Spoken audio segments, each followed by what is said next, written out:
మురళి గారు, ఈరోజు ప్రధానంగా ఒక పెద్ద విషయం ఏంటంటే, ఈరోజు రాహుల్ గాంధీ మాట్లాడుతూ ఏదైతే మొదటి నుంచి ఆ ఈవీఎంల మిషన్ల మీద అనేక రాష్ట్రాలు ఓడిపోయినప్పుడల్లా ఈవీఎంల మీద అనేక అనుమానాలు లేవనెత్తుతూ ఉంటాయి, తర్వాత దాన్ని నివృత్తి చేస్తూ ఉంటారు, దాని గురించి అనేక సమస్యలను ప్రతిసారి వింటూ ఉంటాం. కాబట్టి ఈరోజు రాహుల్ గాంధీ చేసిన వ్యాఖ్యలు డైరెక్ట్ ఎన్నికల కమిషన్ మీదే ఒక అభాండం వేశారు. అణుబాంబు లాంటి ఏదైతే ఆధారం నా దగ్గర ఉంది అది తొందరలో చెప్తానంటున్నారు. దీని మీద ఎన్నికల కమిషన్ కూడా సీరియస్ అయింది.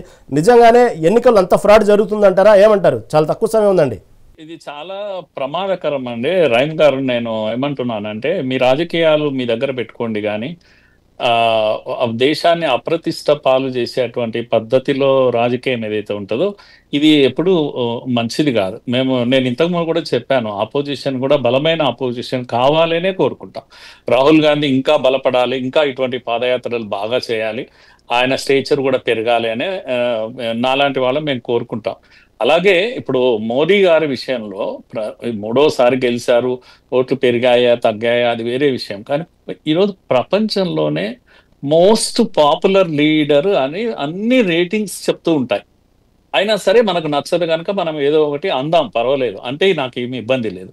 కానీ పార్లమెంటులో మాట్లాడేటప్పుడు కానీ దీంట్లో ఉదాహరణకు నేనున్నానని ఒక అకాడమిషియన్గా నేను చదువుతూ ఉంటాను. ట్రంప్ అనేవాడు ఒక తెంపరితనం ఉన్నటువంటి ఒక లీడరు. ఈ రోజు మాట్లాడింది రేపు ఉండదు, రేపు మాట్లాడింది ఎల్లుండి ఉండదు. ఇది ప్రపంచమంతా అర్థం చేసుకున్నది. ట్రంప్ ఎలాంటి వాడు అనేది అర్థమైపోయింది.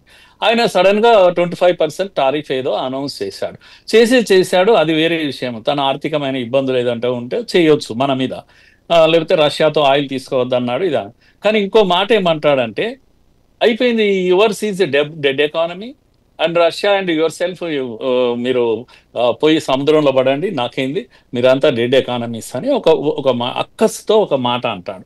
ఇంకేదో 2-3 మాటలు అన్నాడు ఆయన.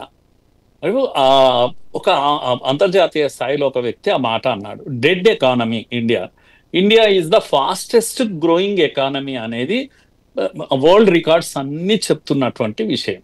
కానీ ఎన్ని ట్రిలియన్ల ఎకానమీ ఇవన్నీ కూడా ఉన్నాయి, మన ముందర లెక్కలు ఉన్నాయి. ఎవరికి అమాయకంగా చదువు రాని వాళ్ళు ఎవరు లేరు. కానీ నాకు ఏమనిపిస్తుంది అంటే, వాట్ యు సే, ట్రంప్ ఇలా అంటున్నాడు కదా అనగానే వారు చెప్పిన మాట ఏమన్నారండి, ఐఎమ్ గ్లాడ్ ఏంటి, ట్రంప్ హ్యాస్ స్టేటెడ్ ఫ్యాక్ట్. ఇది ట్రంప్ చెప్పింది సత్యమే, నేను చాలా సంతోషపడుతున్నా. అదేంది నాకు అర్థం కాదు. మన ఆపోజిషన్ లీడర్ నిజమే, మీరు చెప్పిన వ్యాఖ్యలు ట్రంప్ని సమర్థించినట్టు ఇటు రాహుల్ గాంధీ చేసిన వ్యాఖ్యలు అవును వస్తున్న ప్రచారం లేని అదే కాంగ్రెస్ పార్టీలో సీనియర్ నాయకులు మళ్ళీ రాహుల్ గాంధీ వ్యాఖ్యలను కూడా వ్యతిరేకించడం కూడా మనం చూసాము. ట్రంప్ మీద మాట్లాడిన మాటల్ని